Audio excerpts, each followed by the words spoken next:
Me? Not yet, okay. Let's see. Can you hear me now? All right. Well, thanks for staying around, and folks at home, and thanks for staying with me. This is called Sabbatical in Review, and as long as you are sufficiently far away, I can take off my mask. It's a little bit easier to hear if you can see.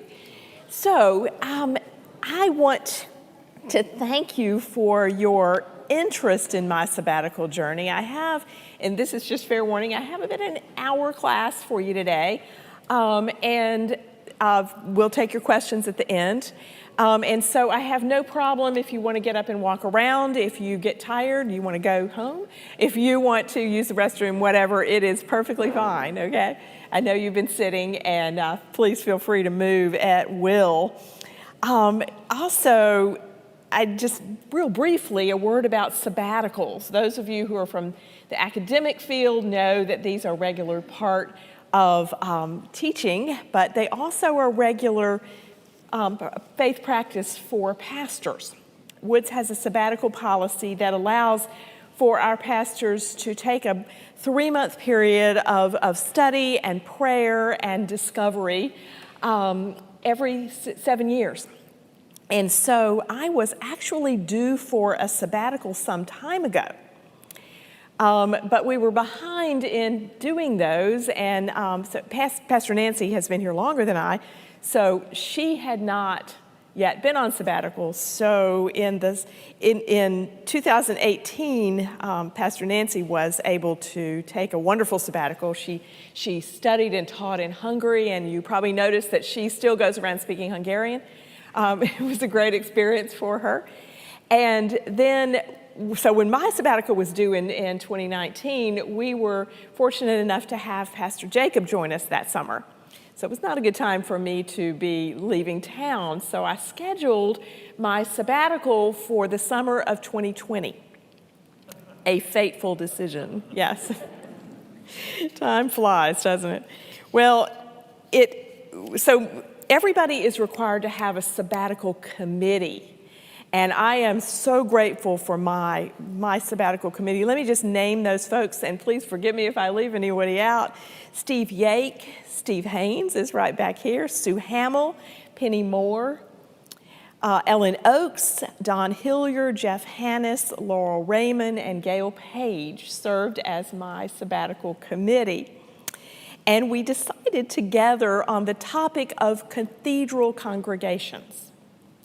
Now, why that? I ran several different options by them. And I distinctly remember Ellen saying, when I talked about cathedral congregations, their faces kind of lit up. And then Ellen said, yeah, and if you did cathedral congregations, you might have to visit some of them. And so that was just a marvelous affirmation of what I believed that God was leading me to do. Because, as I've said to some of you, it took me about 5 years of, now in my 11th year of serving Woods, to realize that in some really significant ways, Woods Church functions like a cathedral for this community. We are in a high point in the area. We are the go-to for special days, and particularly in times of crisis. And many of you remember what happened here on 9/11. Yes, the whole community turned out to grieve on 9/11, people that you all had never seen before. And so I began to study that. There are a lot of other reasons, and I've published some material on this in our different publications. Led me to think that maybe we needed to learn from congregations in other cathedral churches of our faith and different faiths. So after a lot of consternation about what to do in 2020, travel was not an option. My committee and I decided to ask session if I could split my time into 2 6-week sessions rather than going for 3 months, and do my preliminary research in the summer of 2020. I chose the summer because that's a little bit slower time at Woods. There's never a slow time at Woods, but it is typically a little bit slower in the summer. And so I worked on that last summer, and then this summer in 21, I completed a 4-week journey through the U.S. and 3 countries in Europe, visiting cathedrals. And I would like to share some of that with you today. Now, this is not in chronological order. This is in geographic order. So I'm going to take you on it's just a little bit easier if you follow it geographically. And start in New York City. There is a congregation in New York City, First Presbyterian Church of New York City, that calls itself the Cathedral Congregation of the Presbyterians. And I've heard that for years, and I wanted to find out if it is true. And I have to remember to advance my slides because I brought you all these slides and you missed 2 of them. Sorry. Here's a cathedral-looking shot of Woods. Yeah, isn't that beautiful? And here is the interior of one of the churches we visited. Honestly, I can't remember which one, but that's what I saw this summer. And here is First Pres of New York. Okay. It's a beautiful church's history and architecture clearly reveal its status as a cathedral congregation. Now, it was not possible for me to visit First Presbyterian this time. The budget just didn't allow it, but I have worshiped in that sanctuary, and it is magnificent. And thanks to vastly improved online presence with all of these congregations, really, I was able to worship along with the congregations virtually many, many times, and this one was spectacular. This church officially began its life together in 1707 with the event that I find fascinating, Francis Mckamey. Anybody know that name? He is a Scottish clergyman who came to the United States as a missionary. We weren't the United States then, we were the colonies. And he preached to a group of New Yorkers in someone's home. Because he was unlicensed, he was charged with a crime. Yeah. Because only the Anglican Church had the right to hold public worship in New York in the early 1700s. Now, ultimately, Mckamey was acquitted, but he was asked to leave New York and not return. Today, there's a monument, a plaque on the grounds of Bowling Green Park in New York, calling his work the first great victory here for religious liberty. It's quite something to say. And in spite of his eviction, the Scots-Irish rebellion had begun in New York. The church and this church, honestly, is one of the reasons why in 1716, 80 New York dissenters organized themselves into a congregation of the Church of Scotland and built a simple structure on the north side of Wall Street, east of Broadway. When the War of Independence came, the congregation was divided. And from 1776 to 1783, most of the members who overwhelmingly supported the revolution were forced to leave the city. The story is that British soldiers stabled their horses in the Presbyterian church there in New York on Wall Street, but that's not been historically confirmed. Following the Great Fire of 1835, the church moved north and built this Gothic structure. Here's an interior shot of the sanctuary. It is quite something. Their stained glass alone is just, it's spectacular. It's a whole education in faith and appropriate in a day when many did not read. If you'd like to see more about their architecture, I want to send you to this church's website. They have one of the best ones I've seen. They have a virtual tour of the grounds and the structures, and it is very well worth your time. The current congregation, this is very striking to me, is made up of less than 800 members. And they have a budget of $6 million a year. Okay, yeah, that's 3 times our annual budget with less than half of our membership. And here's why they can do that. They have a lot of generous people in the congregation, obviously, but there's something else. They have testamentary giving. Testamentary giving, that means people remember the church in their wills and estate plans. And I pledged after visiting them that I would say that to you because we all need to do that. We all need to put the church in our wills. This church has given so much to us, and we need to give back to the church. So please do that if you haven't already done that, because I would love to be able to do some of the things that this church is able to do, and I'll do it if you will. How's that sound? Okay. I mentioned their presence, their online presence. It is a great hospitality.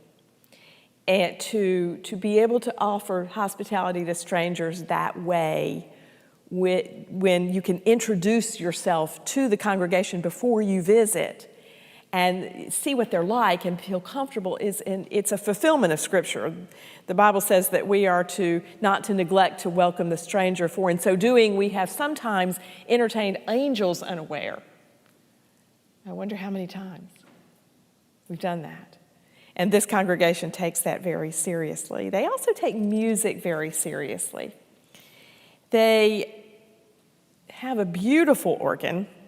Ted Markle wanted me to tell you that the current organ was refurbished in 2007 by Gluck. The original organ is an Austin built in 1961. It has 93 ranks, which means 93 sets of pipes. It's a great instrument, played by a brilliant organist, and I would love to hear our brilliant organist play it sometime. It makes a glorious sound, and Ted wants to make sure you know that it's also the architecture that makes that happen. They don't have carpet on the floor. They have a lot of hard surfaces, and also they have very high ceilings. So you may be interested in knowing that one of their pastors, Harry Emerson Fosdick, that'll make Nancy excited back there. He wrote the hymn, God of Grace and God of Glory. On your people pour your power. Grant us wisdom, grant us courage for the facing of this hour. He wrote that in 1930, an appropriate word for those days. As previously mentioned, the church's online presence is quite amazing. And I worshiped with them most recently on July 25th in 21. The thing that struck me, one of the things that struck me, was the sparse attendance. The sparse attendance. On the day that I worshiped with them, there appeared to be about 150 people total worshiping online with me and also in person. And that's not real different. It's less than we have on a weekly basis, but not a lot less. And it's concerning. It's really concerning. We are facing a time of rapid decline in church attendance, and it's going to really impact us as time goes by. I'll talk about that more at the end. It's a cultural trend that all Western churches are facing. And unfortunately, many people are using the pandemic as an excuse for a shallow commitment. Some people need to stay away from in-person worship because of age or infirmity, and that's perfectly understandable. It's why we work so hard to have an online presence, and we welcome that. But hear me well, this behavior will cause demise for the Church of Jesus Christ if we don't turn this low attendance trend around. We have to do that. It's not just up to the pastors and the musicians, it's up to each and every one of us to make sure that we do not neglect to meet together, as is the habit of some. That's from Hebrews as well. I've learned a lot by looking at the congregational life of this church. For 300 years, the First Presbyterian Church of New York City has maintained a place as leader in social reform. They've supported racial equality before others, and they also were leading in the inclusion of women and LGBTQ folks in the leadership of the church. Their support of the arts is remarkable, and they have a long list of community ministries. They do refugee welcome. They do reentry coalition, the Reentry Coalition, which is for inmates who are recently released. They are engaged in creation care, as we are, peacemaking in that way, and they have other justice groups. They're busy, like Woods is busy, and I tell you what, I'm impressed with this church. They have a lot to offer their community, and they give it generously. And I'm grateful for that. Well, we can't stay long in New York. We need to journey on to Washington, D.C., to the National Cathedral. Now, this one is familiar to most of you. This is the latest art installation at National Cathedral. It is open to the public if you want to see it. These are prayers that people have submitted and have been made into visual art using origami. Those are doves, and it is an ascending sculpture made entirely of prayer, which is quite lovely. This church also has a fine online presence, and particularly during the really tough times in 2020, they were right on. They have been holding weekly memorial services for families of folks who have passed away from COVID, and we're all invited to submit the names of our loved ones who have died, and they will be remembered out loud during these services. They have an early morning prayer service, which is similar to the Catholic. This is an Episcopal church, technically, but it embraces all faiths in America. It's an early morning prayer service, about 15 minutes, and it's very well attended. About 3,000 people a day join this service online. And before the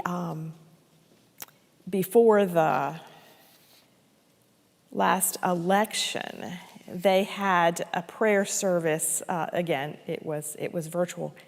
That for the nation, 30,000 people attended virtually. Yeah.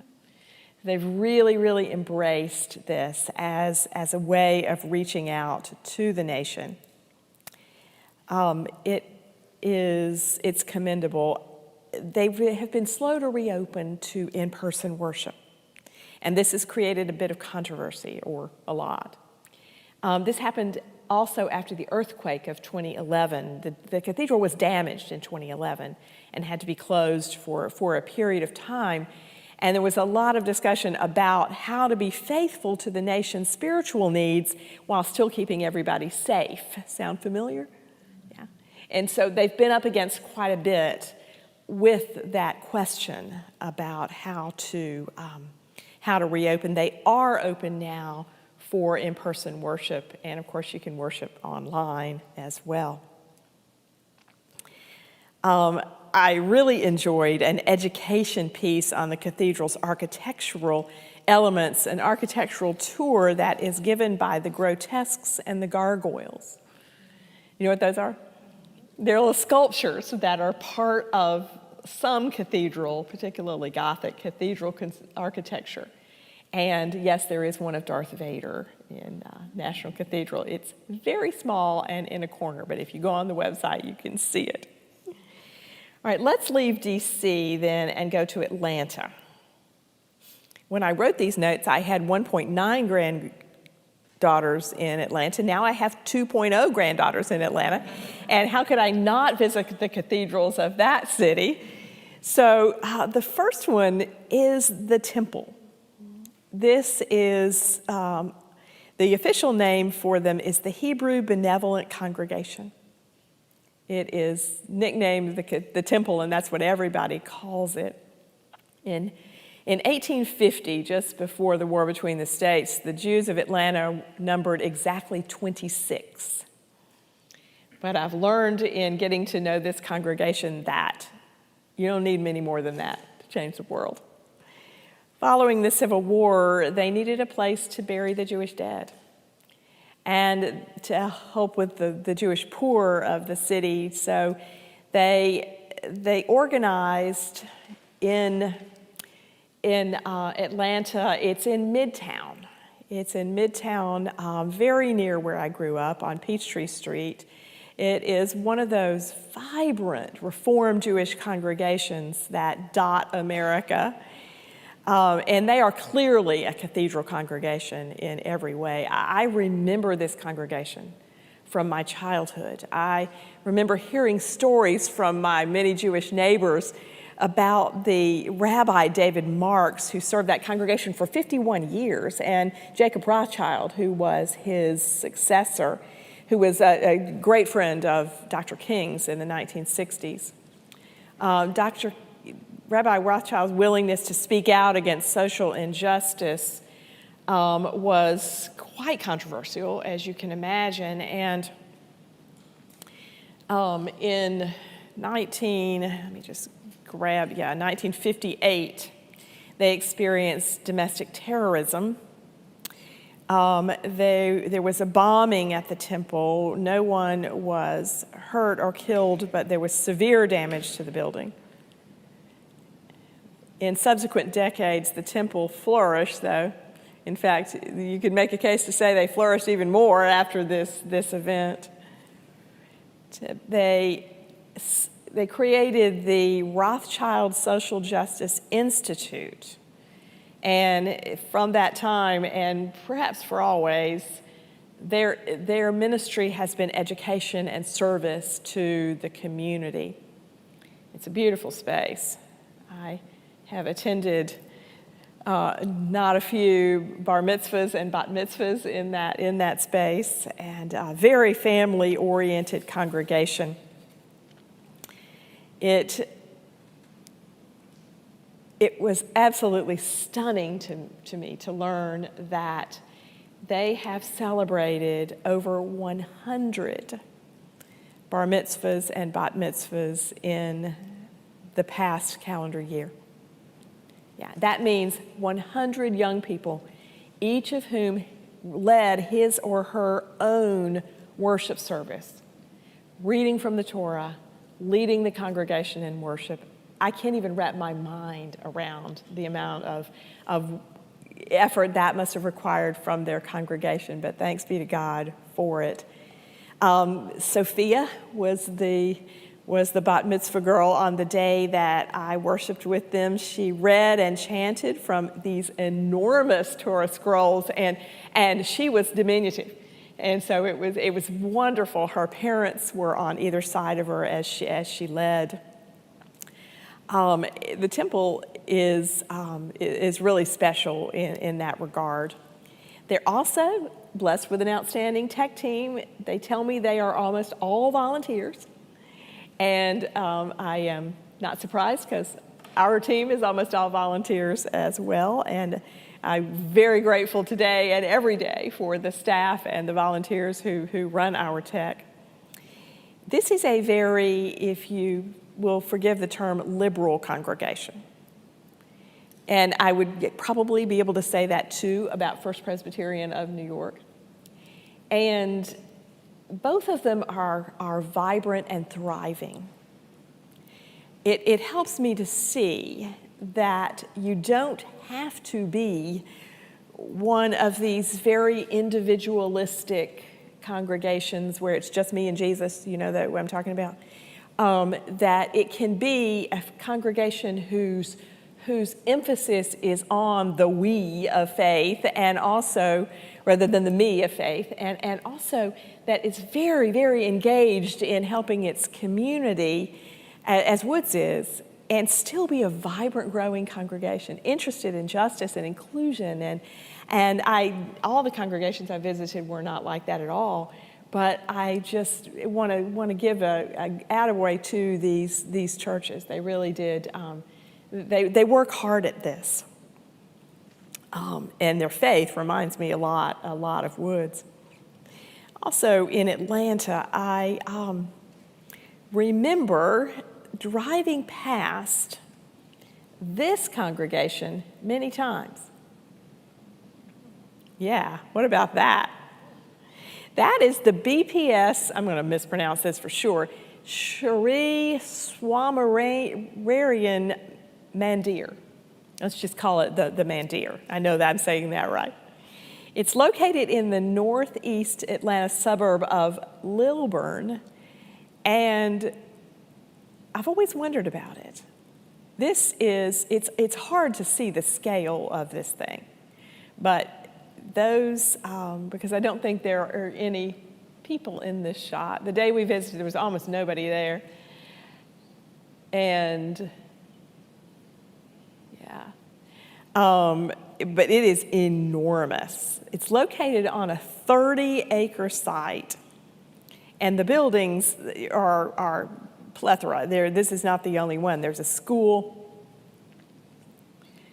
Maybe it's not going to help you much with the perspective, but it's made, this sanctuary is carved by hand from 3,400 pieces of Turkish limestone, Italian marble, and Italian pink sandstone. It is palatial, and they were all carved in India and shipped to Atlanta, assembled in 2007 utilizing 1.3 million volunteer hours. I mean, that must be some rehab group, right? Each piece is fantastically detailed and symbolic. It's impossible to capture in photographs what this place looks like.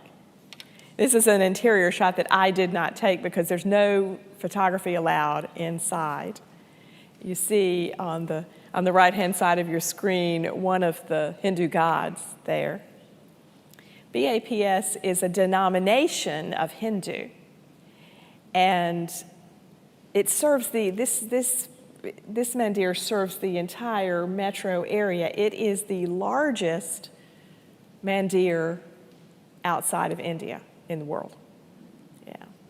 And people are extremely welcome, people of all faiths. Taz and I went there on June the 21st. We received a very warm welcome. They're very strict COVID protocols. We were asked to remove our shoes. Everything was very dignified and formal. During the worship, most people sat on the floor. There was a separate section for women and for men, and some of the men worshiped prostrate on the floor. I'm not talking about the way Muslims worship, kind of with a modified downward dog kind of position. They were face down on the floor, some of them were. We were able to sit to stand. I sat, Todd stood with a number of visitors, and they helped us through the service. So that was another sign of hospitality. A monk came out in a bright orange and yellow robe. He was using fire sticks and chants all in Hindi. It was very visual. The service is called, please, again, pronunciation, forgiveness, Ragog Arte. It lasted about 20 minutes. And there was no translation, but you could definitely tell what was going on. They call it the ceremony of lights. I was able to learn a few more details about this congregation's life. Obviously, they are big news, and particularly when they were dedicated. They're like a lot of cathedral congregations, but not all. Their mission seems to be largely focused on the preservation of cultural and architectural identity. You can see how it would require that in an edifice like that. But they do have community involvement. They've created a lot of online Sunday school for the children and community service. At the time we were there, they were doing the Susan G. Komen run for cancer. They were doing that virtually, and they were succeeding quite effectively in that. But they do work really hard to maintain Hindu cultural identity, and I commend them for that. It was an amazing experience. And I've heard from some of my Atlanta friends since we went and posted our experience on social media that they've gone and experienced it as well, which has got to help with understanding. So you did that too, without even knowing it. Well, from the Mandir, we will get on a plane now and fly to Paris. The original next location was going to be Ireland, but at the time that we had to make the plane reservations, it wasn't open. So and France was. You may remember they announced first that they would be open to vaccinated Americans this summer. And so we ended up in Paris, and since Tazan and I had already been to France and Italy together, my sister and my 2 adult nieces accompanied me on that portion at their own expense, of course. And that was the first European trip that those 3 had taken. So it was really fun for me to see them see all of these things for the first time. They got a little tired of attending Mass in languages they didn't know, but I thought they handled it very well. So we start in Paris, and I fulfilled a lifelong dream on this journey. I was able to worship at the Cathedral of Notre Dame de Chartres outside of Paris. Some of you have been there. I became aware of this cathedral several years ago when a church I was serving was contemplating installing a labyrinth.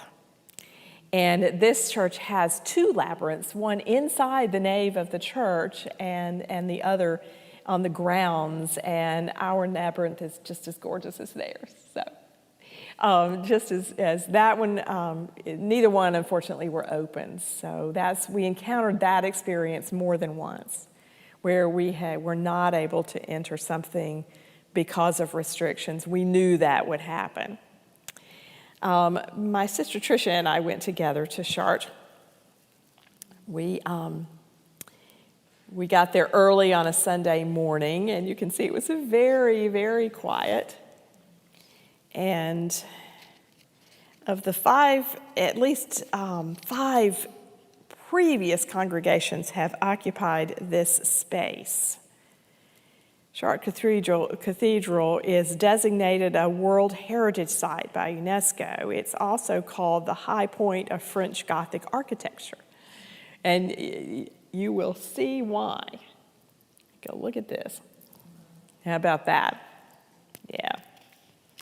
As I say, 5 churches have occupied this space going back to the 4th century. It's been the descendants of these folks that were some of the earliest Christians in Europe. The construction on this building began in 1194, and was completed in a remarkably brief 26 years. Now, entire books have been written about the architecture and engineering and sculpture and stained glass of this cathedral. It houses one of the most important relics of medieval Christianity, the veil of the Virgin.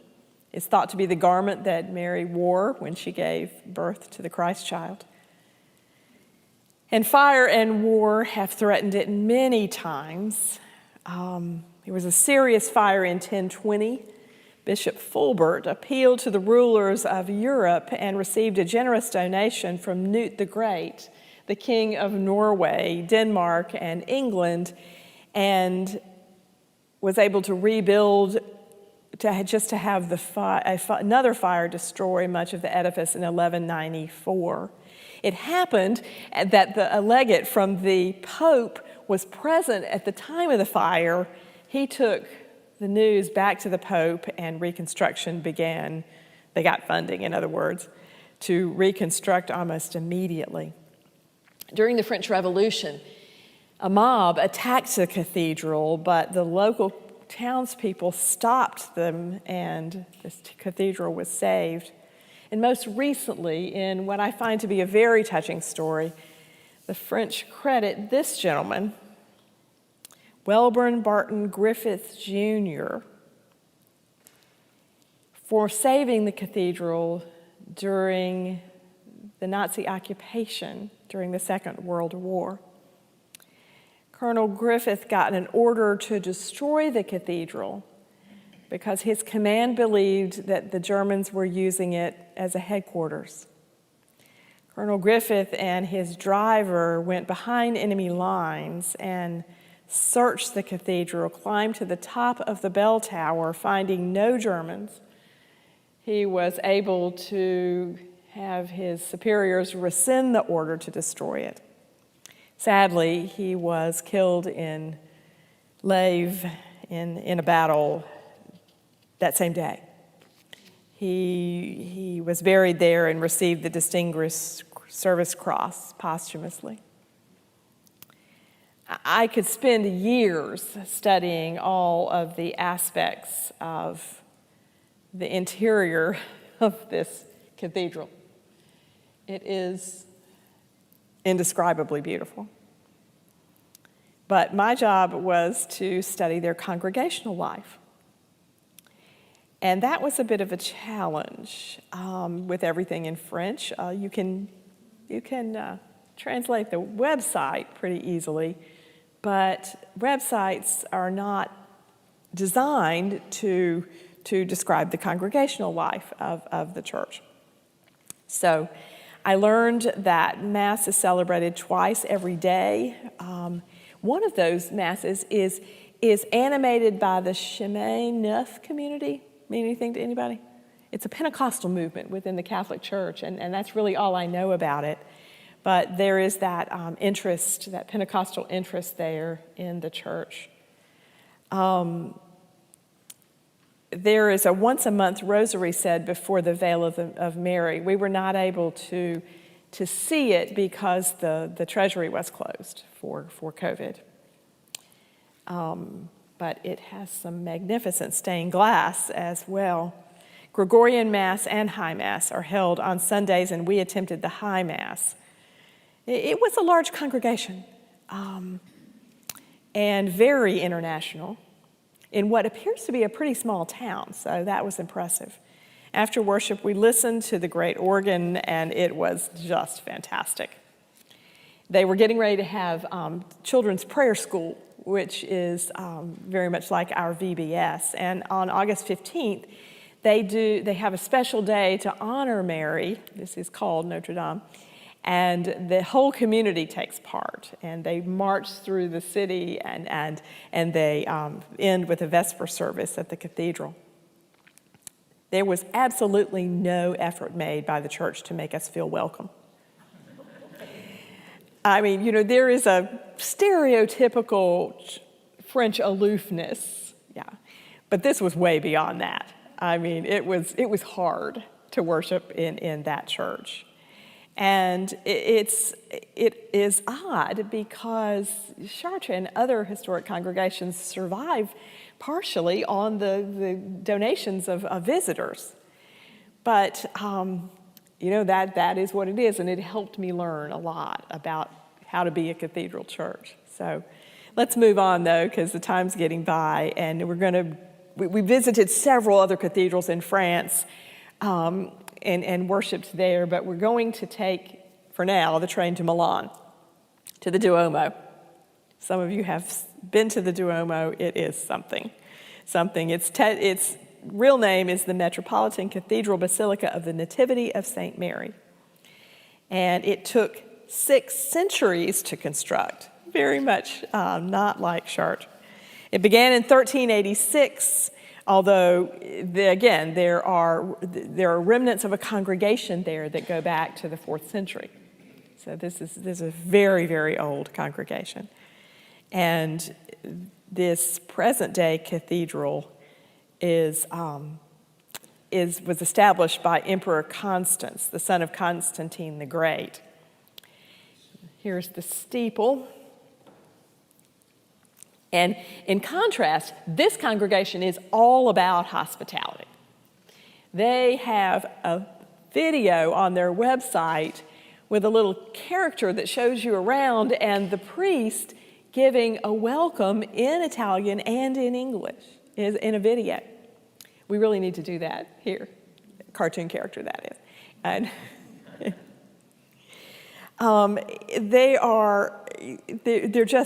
they're full of vigor. Now, the girls wanted to go to Venice, so my sister and her girls set off for Venice, and I stayed in Milan and went to Mass in this amazing space. And it was not a huge congregation, maybe 100 people worshiping on a Saturday evening. But you got to keep in mind, there are about 45 services every week. Okay, yeah. So I was just attending one of them. They are run by something called a Presbyterian. Yep, it is which just means gathering of elders. And they are the clergy, the priests who were assigned to this congregation, gather. They have staff meeting every day. I want to note that to our staff members that are present. They have it every day. So, yeah. And, it was fun to see how they operate. They were very forthcoming in sharing their life. During the quarantine of 2020, the cathedral was closed to tourists, but the sanctuary remained open for prayer with very strict distancing requirements. Again, hospitality. Like all good tourists, I climbed up to the towers. It's not close. Okay?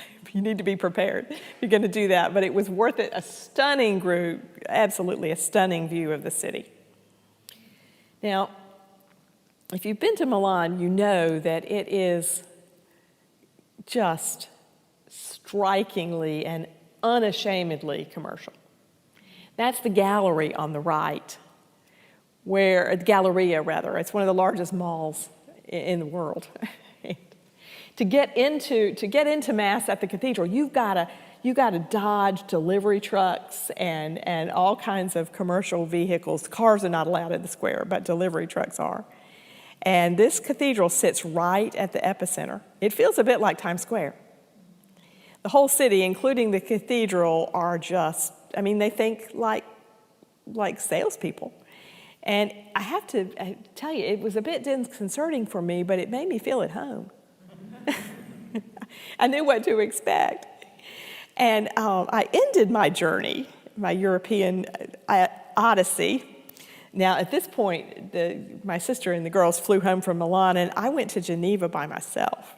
It's the first time I've ever traveled internationally by myself, and it was quite an experience. I loved Geneva, just loved Geneva. And here we are at the cradle of the Presbyterians. This is the Cathedral of Sampiere in Geneva, Switzerland. It's where Calvin did his thing. It's on the highest point in Old City, Geneva. built in a Gothic style, although somebody put Romanesque columns in front of it. I'm not going to talk about that. And later on, it was begun in 1160 and completed in 1252 as a Roman Catholic cathedral, but the site, again, has had congregations worshiping there, the descendants of the current congregation ancestors rather, of the current congregation since the 4th century. It has one of the best archaeological sites of any of these churches I visited, and so if you're interested in archaeology, this one is worth your trip. In 16th century Geneva, it became very quickly the spiritual intellectual center of Protestantism. Martin Luther had done his thing in Germany, and John Calvin was one of his disciples. William Farel led this church in those days, and he convinced Calvin to come and serve there. And between them, they really created a refuge for Protestants who were badly, badly persecuted in the 1500s. Calvin arrived in 1532, and in 1536, the burghers declared Geneva a Protestant city, and all of the altars and the statues and most of the art in the cathedral was destroyed, which to me is very sad. The pulpit, however, was saved, and that is Calvin's very pulpit. He preached there, a lot, twice on Sundays and also during the week. Three times during the week and twice on Sundays. And they also trained missionaries, Calvin and Farel did, to spread Protestantism throughout Europe. And one of those trainees was John Knox, our ancestor, who took Protestantism back to Scotland and founded the Presbyterians. Today, this cathedral functions so much like Woods, it is striking. There is one weekly worship service at 10 a.m. They compared to dozens in the Catholic cathedral at Chartres. Congregation is governed by a parish council, which is almost exactly same thing as our session. Confirmation, which they call catechism, is for 15 to 17-year-olds. They offer pastoral care and Bible study, and you could close your eyes and, if it weren't in French, think you're at home. It is really surprising and wonderful. Geneva is a very secular city today. It prides itself on its historical connection to the Reformation. Reformers are, let me show you. This is Calvin, I believe I have them in the right order, Calvin, Farel, Knox, and Beza. Now, naturally, I climbed to the top of the bell tower. And this is a view of Geneva from Sampiere. I also visited the Museum of the Reformation and saw the Geneva Bible, which is you'll need to Google that if you don't know. It was a major factor in the French-speaking world in the Reformation. Some of the other churches that I visited were the Cathedral Basilica of St. John the Baptist in Savannah, First Scots Presbyterian Church in Charleston, Sacré-Cœur and Sainte-Chapelle in Paris, Cathedral Sampiere to Annecy in the French Alps, and the Cathedral de Santa Maria, unpronounceable word, Duomo in Como, Lake Como in Italy, and the Basilica de San Lorenzo Maggiore, and the incredible St. Maurizio al Maggiore in Milan. Sorry, I butchered that. And some other congregations also along the way, some that I decided not to include in the study and some that I did. I am so, so grateful to you for making this available to me. It really was an amazing experience, and I did it all under budget, so was glad for that. I want to share just a handful of quick conclusions with you, and then if you have questions, I'll be happy to try to answer those. By far the most important learning from this project had to do with the way strangers are handled. The idea of welcoming the stranger became very, very close to my heart as I entered one church after the next, after the next, after the next, after the next, as a stranger. I just don't do that. I don't do that. Even when we go to worship on our vacation, but we go someplace that's familiar to us. And so this was quite the experience. I have so much to teach or to share with our congregation, but here's the main learning. Each and every one of us have to seek out and welcome the stranger. One of the congregations I visited, and this was in the States, I'm not going to tell you which one because it's not very happy. I came in and it was a fairly large group of worshipers. I had to ask for a bulletin because the usher who was handing out bulletins was chatting up a member of the congregation. Finally, I had to interrupt them to get a bulletin. And when I sat down in a seat, another usher came and said, "You can't sit there." And I said, "Okay, where would you like me to sit?" And he looked around, shrugged, and said, and so I looked at him and I said, "You find me a seat." If I had not been a clergy member, I would not have had the nerve to do that. And so he finally did, "On the front row, please." I know. But it was apparently what they had done is they had designated every other row to be empty. Of course, makes sense. It's just that they didn't tell anybody.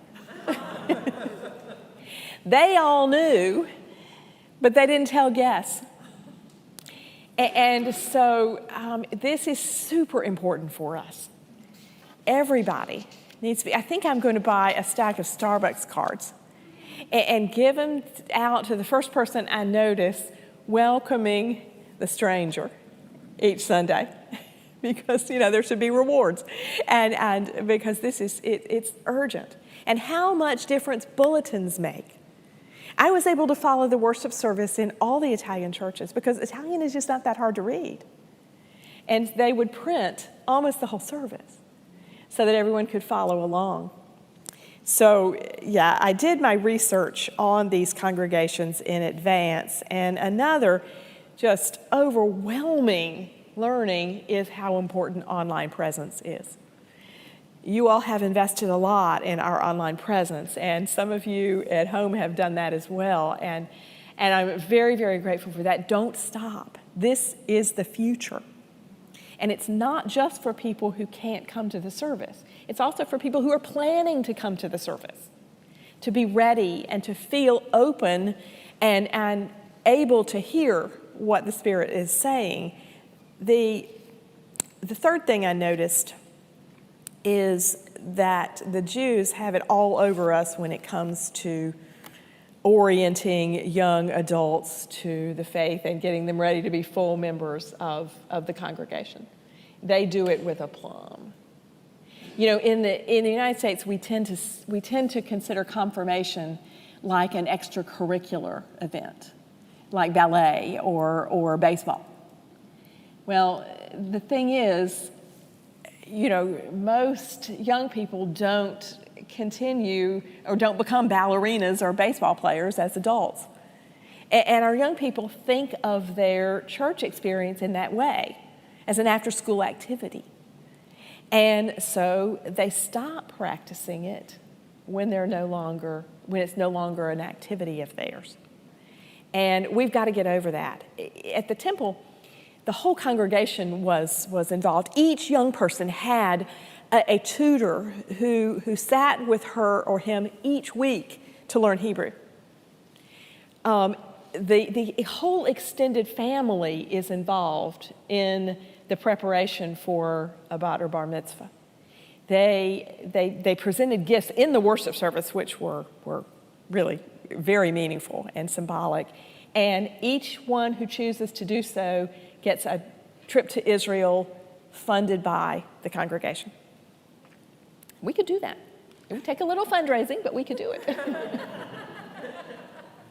So we have a lot to learn from these cathedral congregations in that regard, too, at least that one. Here's another thing.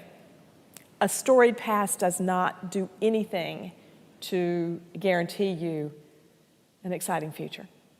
Every single generation must renew the commitment,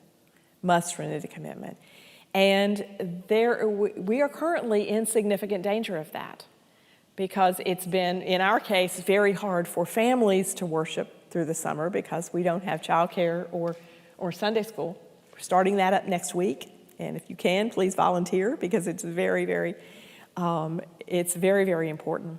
We have to realize that every generation could be the last, every single one. We cannot take the future of the Christian church in this community for granted, ever. It's also not true what they say about Europeans not going to worship. They do.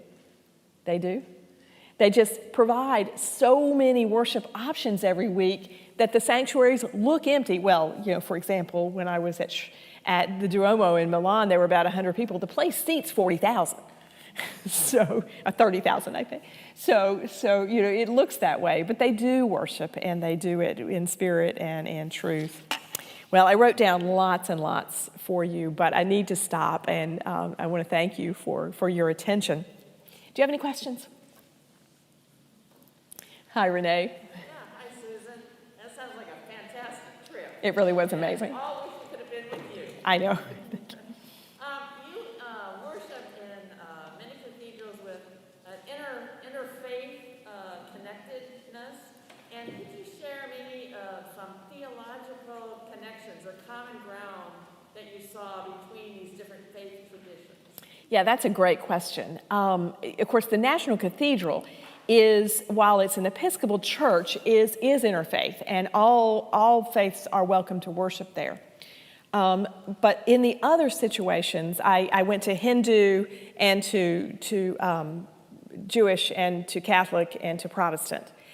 And the commonality, Renee, was their deep love of God and their commitment to the glory of God in their particular settings.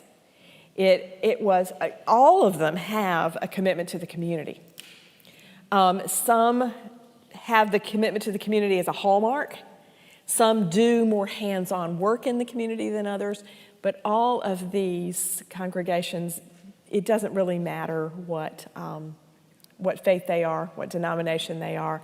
They all want to lift up the name of God and to provide for people's worship, and they really do it beautifully. And so many of them have the opportunity and the burden of a really significant architectural structure. And you can imagine what it's like taking care of this on a day-to-day basis. Yeah. And that's, I chose them because they were really cool buildings, some of them. So, that's a burden. Yeah. Any other questions? Anybody ready for lunch?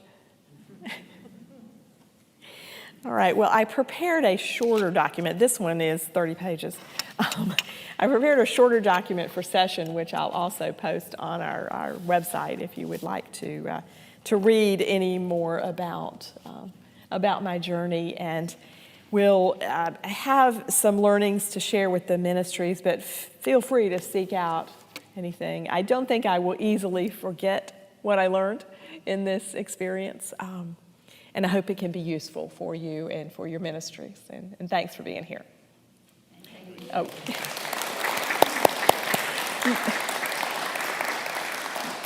Before we finish, Marilyn has a question. I wanted to thank you particularly for taking us on this journey.